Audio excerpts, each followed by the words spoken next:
The Art of Falling Gracefully. Prologue. Eleanor Kensington had perfected the art of a graceful fall. Metaphorically speaking, of course. She had a penchant for landing on her feet, no matter how treacherous the stumble.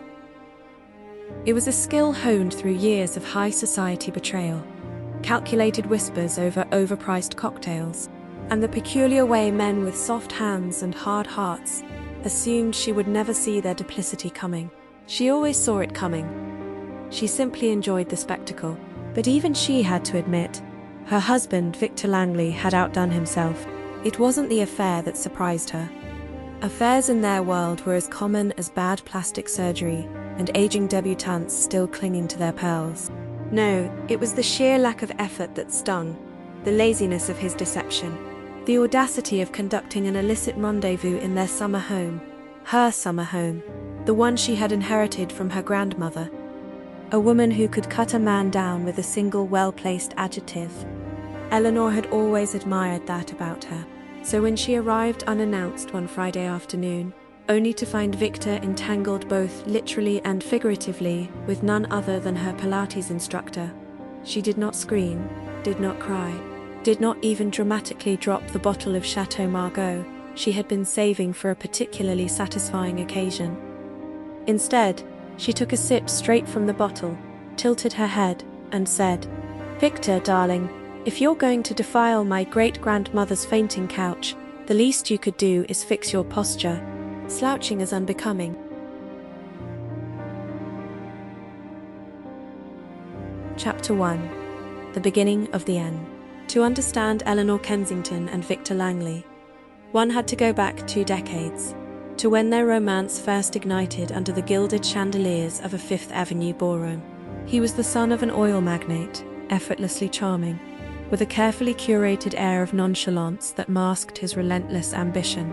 She was the heir to an old money dynasty, raised among whispered intrigues and the quiet, suffocating expectations of high society.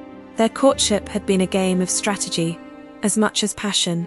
Eleanor, ever the tactician, knew that love alone was not enough in their world.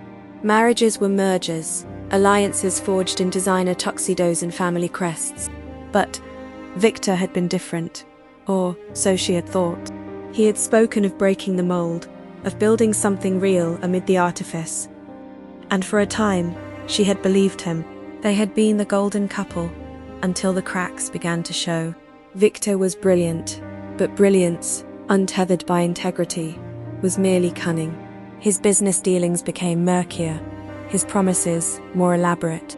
And yet, Eleanor had stood by him, navigating the minefield of whispered scandals and well-dressed deceit, believing she could be the anchor to his storm. But love, she had learned, was often the first casualty of ambition. Chapter 2. The Aftermath. Eleanor didn't just walk out of her marriage. She staged an exit grand enough to be discussed at every social gathering from New York to Paris. She wasn't in the habit of leaving quietly, especially not when she had been so thoroughly disrespected. But revenge? That required patience, precision, and a sense of humor sharp enough to slice through the hypocrisy of high society.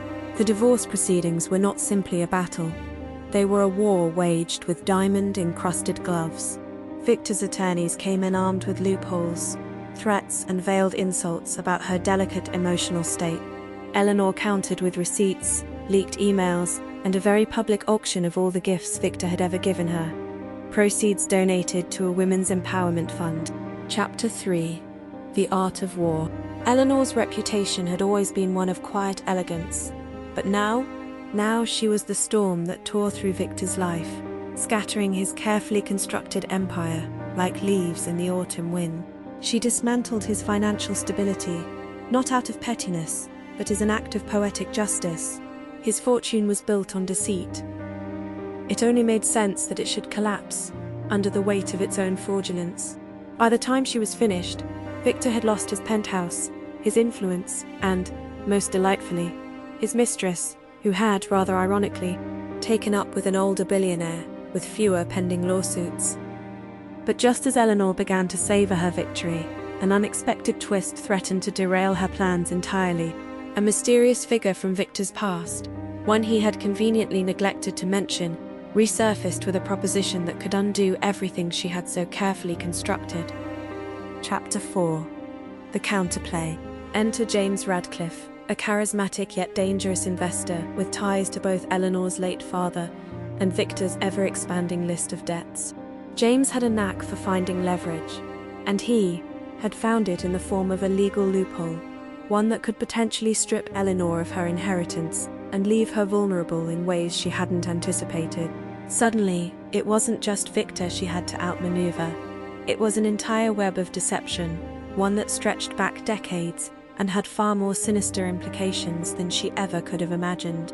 Chapter 5. The Deepening Mystery. As Eleanor and her unlikely allies dig deeper into James Radcliffe's business dealings, they uncover more than just financial fraud. There are whispers of missing persons, secret offshore accounts, and a trail of destruction that suggests James has been playing a long game, one that Eleanor had unknowingly stepped into. To make matters worse, Eleanor starts receiving anonymous threats. Someone doesn't want her investigating James, and they are willing to do whatever it takes to silence her. The threats escalate, turning from ominous letters to near misses. Her car's brakes mysteriously failing, a masked figure breaking into her home. The danger is real, but so is Eleanor's resolve. If James thinks she will be frightened into submission, he has sorely miscalculated. Chapter 6. The Redemption. Eleanor has always been a survivor, but now, survival is not enough. Now, she must win. With Max by her side and an unlikely team of allies, Sylvie, the former mistress who has finally chosen a side, Eleanor orchestrates one final breathtaking act of retribution. James Radcliffe's empire crumbles in a scandal so public and devastating that there is no coming back from it. The world watches as a once untouchable man falls, brought down by the woman he underestimated. And as for Eleanor, she doesn't just rise again, she soars. She raises her glass one final time, not to revenge, but to survival, reinvention, and the sheer audacity of being truly, gloriously free. The Art of Falling Gracefully. We hope you enjoyed this tale of redemption. Please, like and subscribe for more redemption files. This is Abby Turner. Farewell until next time.